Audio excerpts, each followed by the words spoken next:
umano maaaring basta tanggalin ng Senado si Senator Laila De Lima dahil sa umano'y pagpigil nito kay Ronnie Dayan na humarap sa pagdinig ng Kamara. Mula sa Pasay City, may report si Joyce Balancio live. Yes, Joyce, go ahead. Yes, magandang gabi sa iyo, Angela. May prosesong kailangan pagdaanan at hindi agad maaaring tanggalin si Senator Laila De Lima bilang isang senador. Ito ang naging tugon ni Senate President Aquilino Pimentel III sa naging hamon ni Kabayan Representative Harry Roque na dapat ang Senado na anya mismo ang mag-dismiss kay Senator Laila De Lima dahil sa umano'y pagpigil niya sa kanyang dating bodyguard at driver na si Ronnie Dayan na umattend o dumalo sa pagdinig ng Kamara.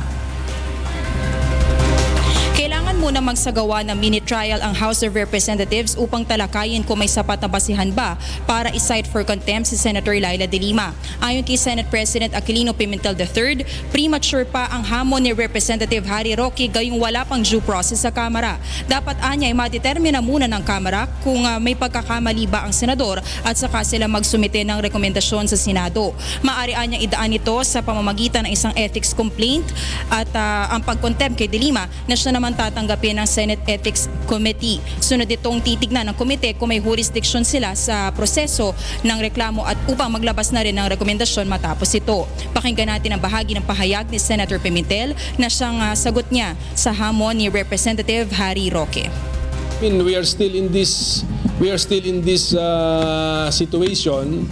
Then how come there's a member of Congress telling the Senate what to do when the House has not even heard the incident, has not even charged her with anything, has not even come up with the final finding or solution or order. So very premature. Kaya nga, let us not be too excited about this.